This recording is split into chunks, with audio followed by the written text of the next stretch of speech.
ROI. So if I invest, what is my return? Stick around and find out.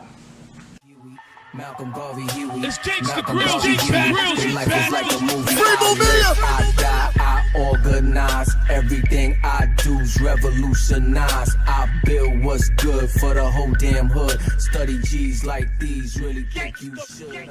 Look, ROI, most important statistic, well, my favorite, I guess. Return on investment. Very simple. How much growth am I going to see investing with you? Very simple. Now the breakdown of it is this performance measure used to evaluate the efficiency or profitability of an investment or compare it to other investments. So if I'm going to gain 10% over here, I'd rather be there instead of 5% over there. It's real simple. It's really how much you're going to get out of it versus the money you put in. We do this every single day. Now look, this is very important. You need to check out my last video when I talk about the rule of 72 to understand why this percentage is so important and so sought after when you're dealing with investors. Stop asking me for elevator pitch advice if you can't even get me a ROI. Now let's move on to that, right? Now, if you ain't watched Shark Tank to understand why ROI is investment, ROI needs to be known, go back and watch it so you can get a grip on why we need to do this. Now I'm going to get into the breakdown to it in just a minute. Let's go. Now let's get into this. ROI, return on investment.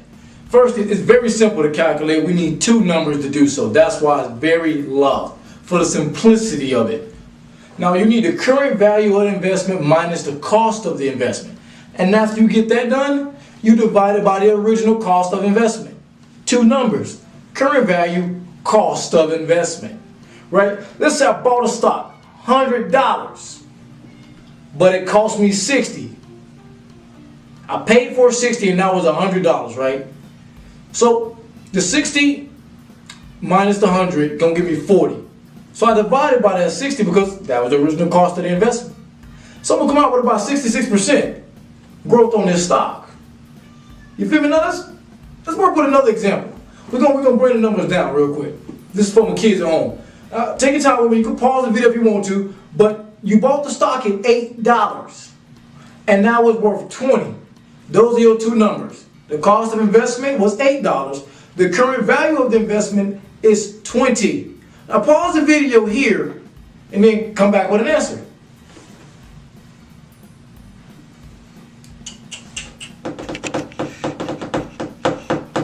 Okay, now we back. Now look. You should have got 8 minus 20, which should have got you 12. And then you have to use the original cost of the investment, 8, to have 12 divided by 8, which would have brought you 150%. That's a nice gain. You know what I'm saying? It more than doubled your investment. But let's move on to another example. This is where we get a bigger number. We're testing the adults here. So we put $3,000 into the investment. Now it's worth $10,000. Now pause the video here, grab your calculator. I especially want my adults to do this from right here. This is how we're going to learn the concept.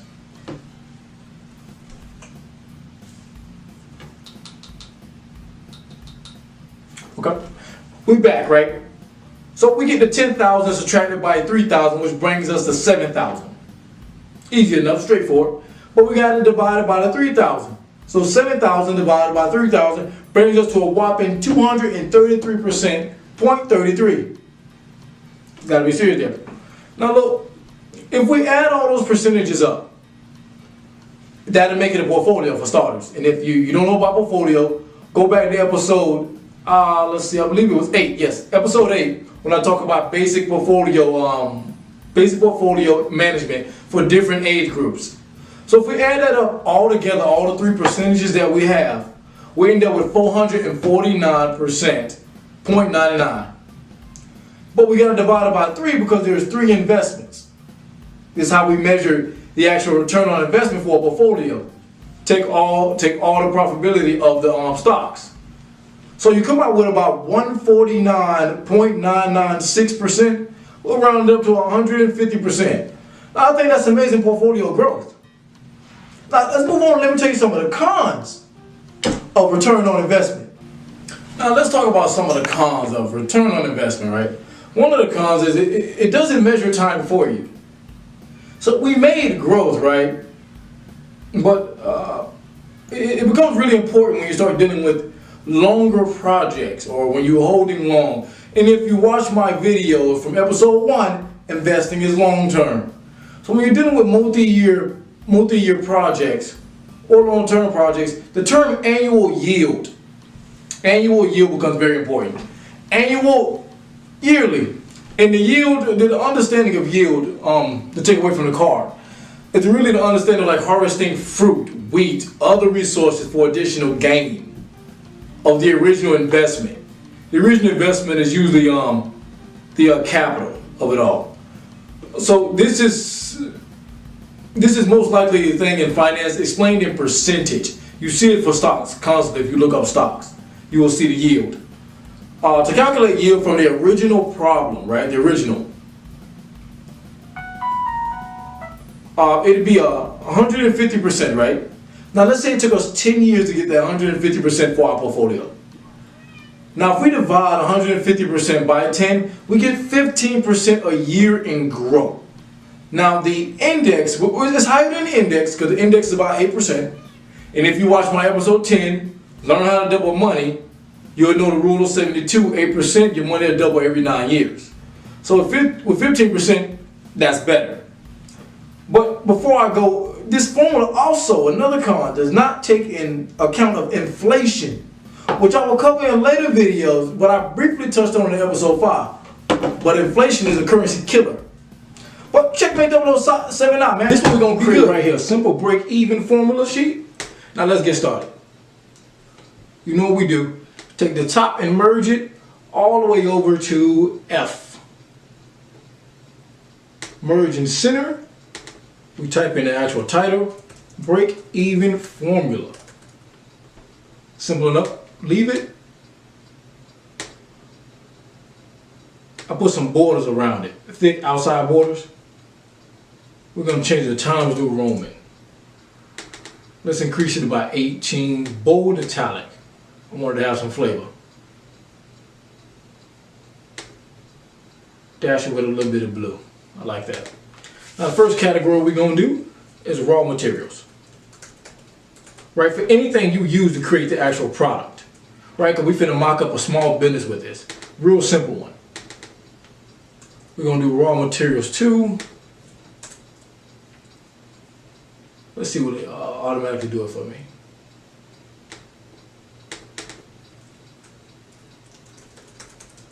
Nah.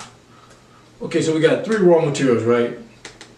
That's for any 3 random materials you use in your product. It can be more complicated, it can be less complicated. But now let's talk about the shipping cost.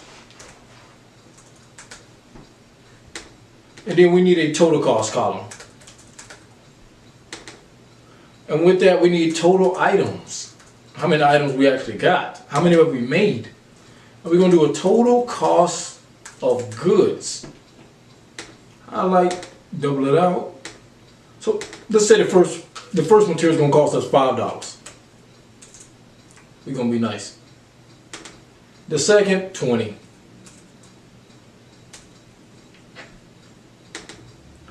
Let's say the third going to cost us $13. And shipping on average, $8. Right, so we need to get the total cost of this. We're going to go to formulas. We're going to use auto sum. So automatically grabbed all that. Let's say we made 20 items. We ain't been lazy, we got a little bit of work in. Now the total cost of goods. Now this is going to be where you start multiplying, we start doing a formula. So you're going to take B6, which is the total cost, times the total items. Very simple. Tell you how much money you've spent to make the goods. 920. So we're going to come over here. And we're going to do average price of goods.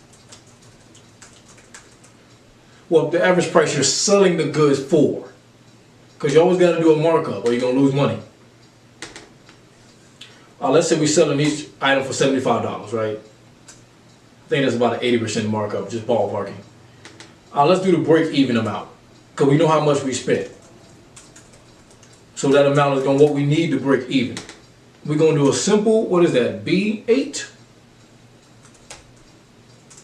Simple. Then we're going to come down here with the amount of items sold. So we know how much inventory we've already got rid of. Let's do 15. We've sold 75% of the product. But we're going to do a formula to represent that. Right? Percentage of items sold.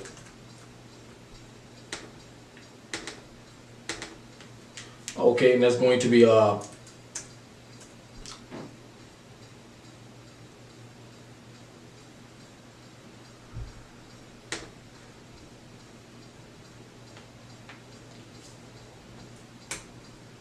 E4 divided by, let's see right here. Did it put items as money? Oh no, we have to change that. Home. We need that to be just a number.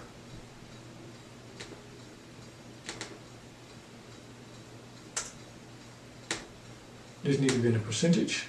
Okay, percentage of items sold. Now we need gross revenue, right? That's before Uncle Sam get ridiculous.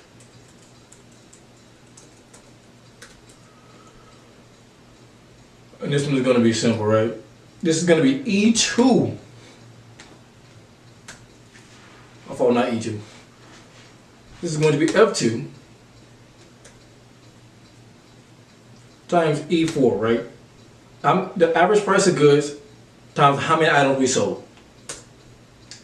That's going to give you $1,125. Let's put it in numerical with the money. Let's come down here. Net profit or loss. And this right here is going to be a simple F6. Subtracted by the break-even amount. We're going to know if we made any money. If we made more money than we needed to break even. If not, we still at a loss. We got to get the grind. Now this is the break-even item count needed. This is what you get for real with the break-even formula. You get the actual number of how many items you need to sell to break even. Now to do this, we need the amount, which is right here. We need the total cost of goods. And we need to divide it by the average price of goods. Let's take some of these decimals out. So we need to sell about 13 items. You always round up. We can't sell part of an item. But look, let's do a little bit of extra today, right? So we got a net profit or loss of $205. How much did you pay yourself? First, we need the hours worked. Let's say you did 20 hours. Just 20. Now, we pay per hour. Let's talk about it. That's going to equal what? The amount of money you made divided by the hours. Well, we get $10.25 an hour. So that means we need to grind harder. Now this is just a simple breakdown right here. Now let's put some colors on this so we can talk about it. You got to know how much you are paying for your product. That's one of the things I don't see people understand well enough. They keep excluding the amount they pay for, the amount they pay for these items before you sell them. Bring this back to black. And total cost of goods. This is your upfront investment that you're trying to make money off of. Average price of goods.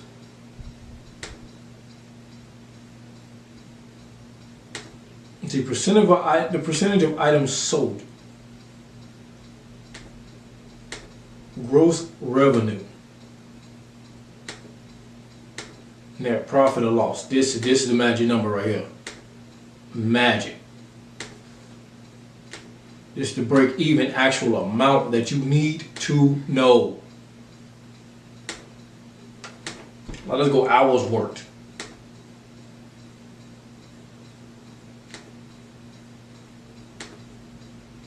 Oh, that's too dark. Pay per hour. How much you get paid per hour? $10.25 on your grind. Now this can always get more complex with more analytics. What's the actual cost of the materials, because that's not static, it's dynamic. It's always changing, especially with the inflation we have in the industry. But this is the basic setup for how you would understand whether or not you're really making money or you losing money. Are you really in business, or is it just a glorified hobby? Well, let's do one more thing. I don't like this font.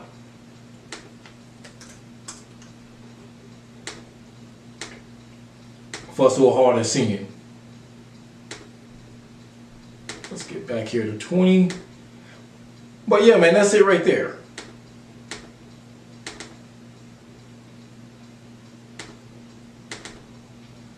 The break-even formula. You know what I'm saying? I got more to come, you know what I'm saying? I'm getting better at them. You know what I'm saying? Like, subscribe, share. Look, I'm going to start doing financial consulting soon. Look forward to that coming out. Your boy just got back from Nigeria. Look forward to that video. I cannot wait to tell you how lovely it was. But man, Checkmate 007 out. Like, subscribe, share. I'm out. I organize everything I do's revolutionize. I build what's good for the whole damn hood. Study